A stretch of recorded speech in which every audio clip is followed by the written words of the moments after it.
Hello. Hi, how are you doing? Yeah, I'm good, thank you. Having a very cold day inside because it's freezing. I know. Have you had snow there? Yeah, it's been bucketing it down, but it's just turning into sludge. So I'm just like freezing off. My dog's like stalked off somewhere because she's ultimately as cold as I am. But we'll get through it one step at a time. We're British, so British people can handle the cold. Yeah, hold on to that. Exactly that, a stiff upper lip or whatever they call it. Yeah, no, definitely, pretty much that. Yeah. I'm just gonna move Oh, my camera actually, so it's yeah, there we go. oh, angle change. Yeah, a bit slightly better. I can look down at the thing now. We haven't had any snow here. That's the only thing about living in Brighton is that the salt water from the sea means that we never get snow. Oh, of course, you're down in Brighton, aren't you? Yeah, I am. Okay, Ben, it's so good to have you back. Hello. Have had Ben talk before and he was amazing. So we're basically just going to do exactly the same thing all over again, but to a much bigger audience. And we actually had about 1,000 people watching this morning. Oh, that's So good. yeah, and obviously we're recording at this time, so this will be going out to lots of people post event. Okay, Ben, first of all, I think let's start with a big question. Who are you? What do you do? And what is Studio BND? Yeah, hello. So my name is Ben Mottershead. I am the creative director and founder of Studio BND. We're a design agency focused on primarily branding and animation.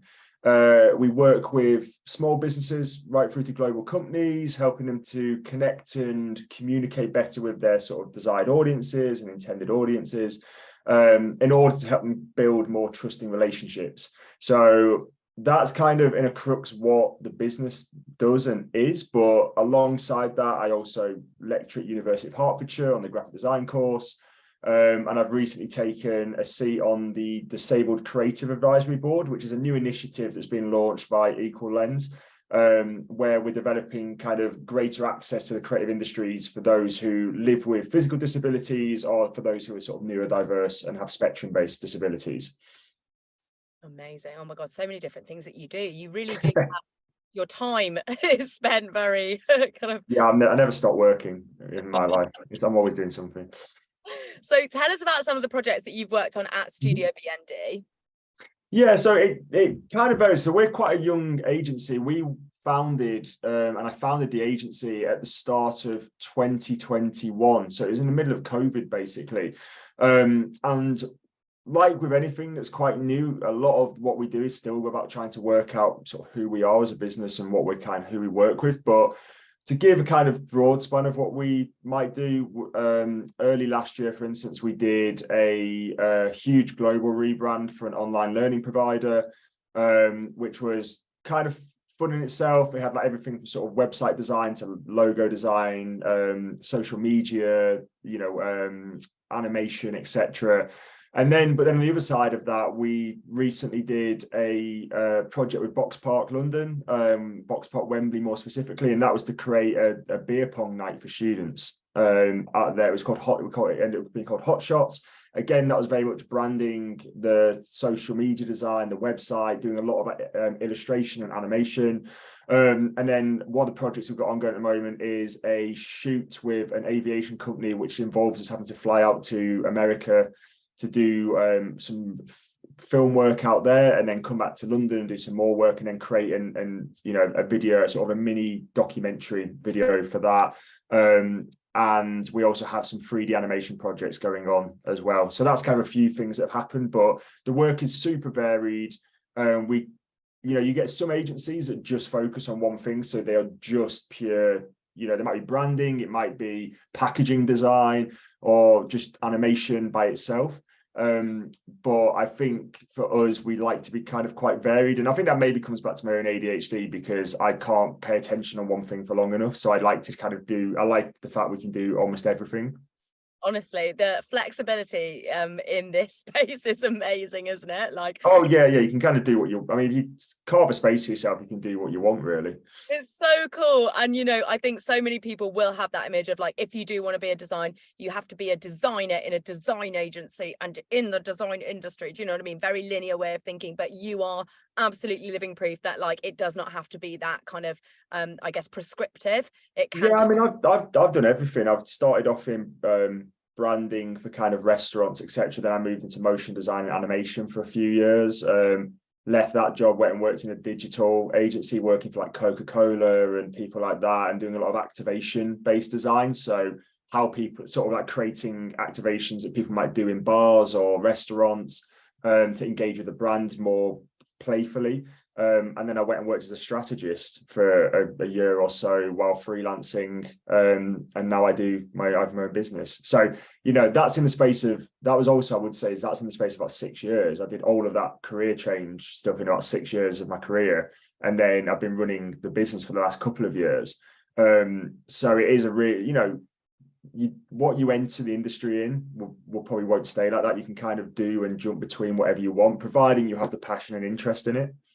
Absolutely. Gone are the days where, whatever you do straight out of school is what you will end up doing for the rest of your life. Like you can, jump around, do whatever you want. Yeah, definitely.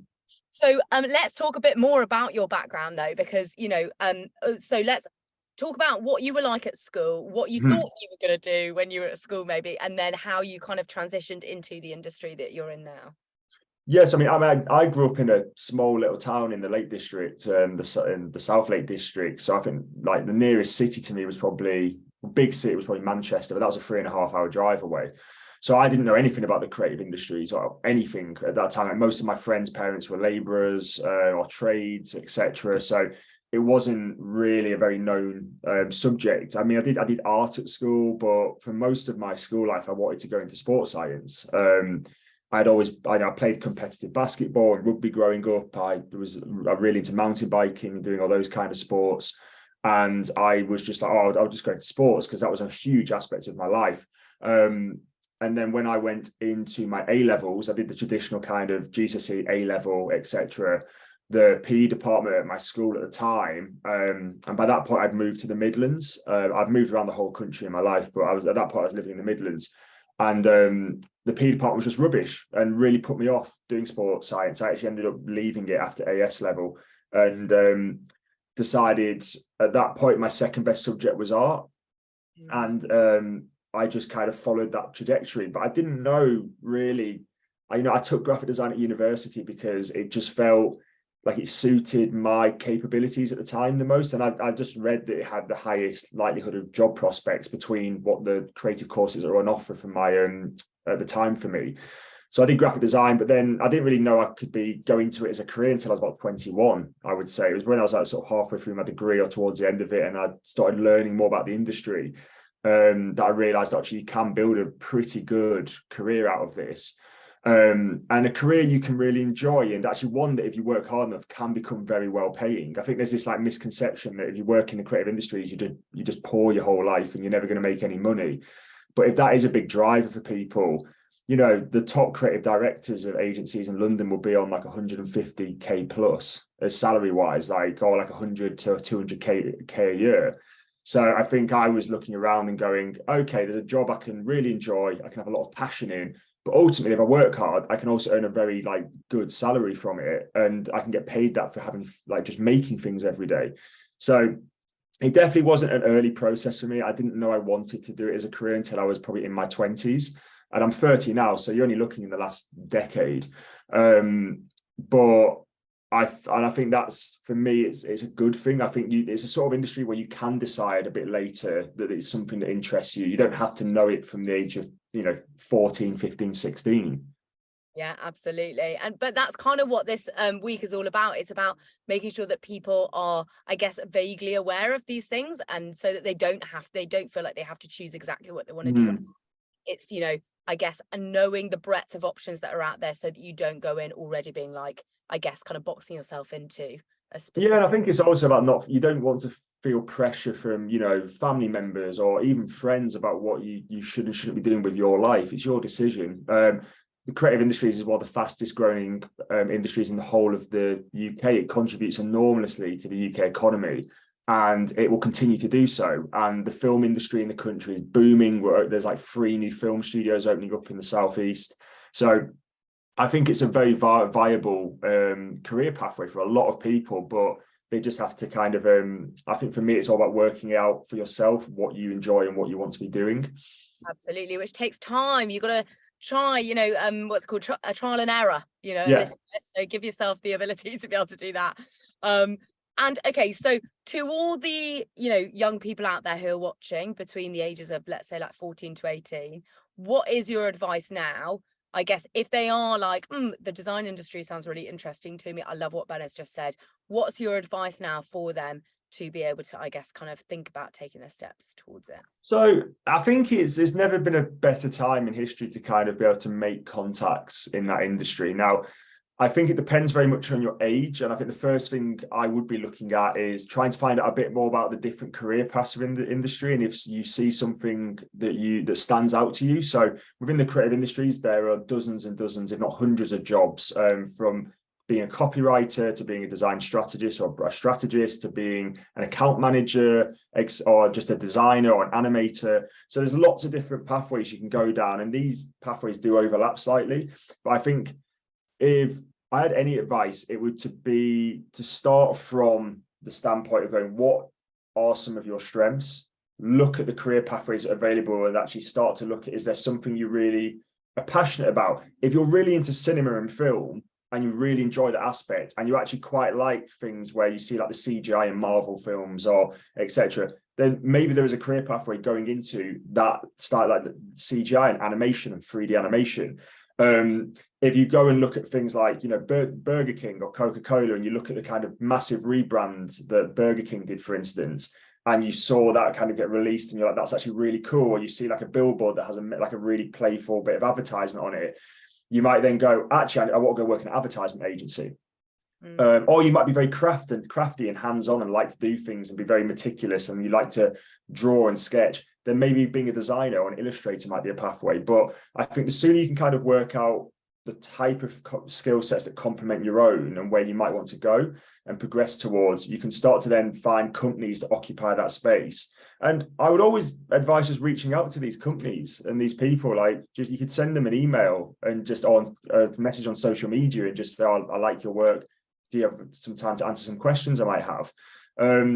I always have this bit of advice that people don't know you exist unless you tell them. So if you're just going to sit around and wait for people to come across you, it's going to be a very long wait and a very lonely experience. So I've always been someone who's just about getting yourself in front of people and just asking them questions, because I've never met a creative professional in my life who doesn't like to talk about themselves. So I think that would always be my advice, is just work out what you enjoy, what you might have a mild passion in, who's already out there doing that kind of thing, and then reach out to them and for some questions for it and to get some advice. I do love that. And I do think that's so true. I think so many people are so worried about cold messaging someone just in case they take it badly. But like, honestly, 99 times out of 100, they will not take it badly. They'll be like flattered, if anything, that a young person has reached out and been like, oh my God, someone has actually noticed that I'm doing something interesting. I'd love to be able to talk about what I do for a living. Do you think?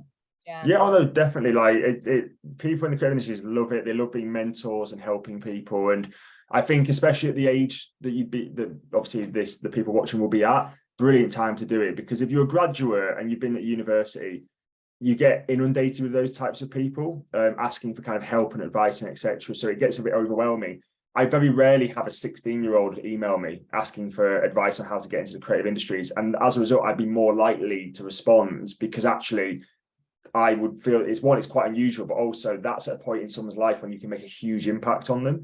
So if you're like sort of 14, 15, 16, even 17, 18, I would absolutely encourage people to reach out and just ask people questions, either through, you know, TikTok, Instagram, LinkedIn, whatever you're using. Like a lot of agencies have TikTok accounts, etc. now. So I think we're the only ones that might have a Be Real account, but it's worth just using the platforms to try and make those connections. Absolutely. And finally, because I know that you do loads of like school talks, you obviously lecture at university and things like that, but you are so passionate about helping people get into the industry. Other than them messaging you, are there any resources that you would want to point to? Is there anything that you have coming up, or I don't know, a message that you'd like to say to young people watching and the schools? I think, I think with that, that's obviously quite a big question, but I think for me, it's about being very authentic with yourself. It's the, you know, if you feel like a square peg, there's no point trying to fit yourself into a round hole. So I think in terms of resources, use what you know. If you're using certain platforms, certain social medias, etc., see if the company or person you want to talk to is already on there and reach out to them that way. I think it's important that you, at this age, you don't put so much pressure on yourself to just like do things so quickly. You've got so much time in the world. I've achieved an enormous amount even in the last 8 years of my career. There is so much time to be able to get things perfect, but it's all about progression, not perfection. So just start with the things you know, use them in the most effective way possible, and then build from there. No one's expecting you to know everything at this point in your lives. So to me, I would rather have someone come to me quite open and honest and vulnerable and say, I don't know this, I just need some help to better understand it, in a way that they understand, on using a platform that they understand, because that helps me know how to actually help that person then. So that'd be my main advice, is probably think less, do more, and just try and do it in a way that's fun for you, because if it's not fun, there's no point, and you might as well be having fun in the process. I love that. What a great note to end on. Thank you so much, Ben. Your career journey is so interesting. You're so right. So much in such a short space of time, but that kind of is normal now. So I think absolutely, kids, you can take the pressure off yourselves. You will probably end up having a career very similar to Ben's, where you do lots of different things, and then you see how it goes in the process, just refining as you go along. Thank you so much, Ben. It's been so lovely having you back, and we will obviously be having you at the next talk as well. Yeah, no problem. Happy to be here, and if anyone has any questions or wants any advice, do reach out to me. I'm more than happy to try and come back.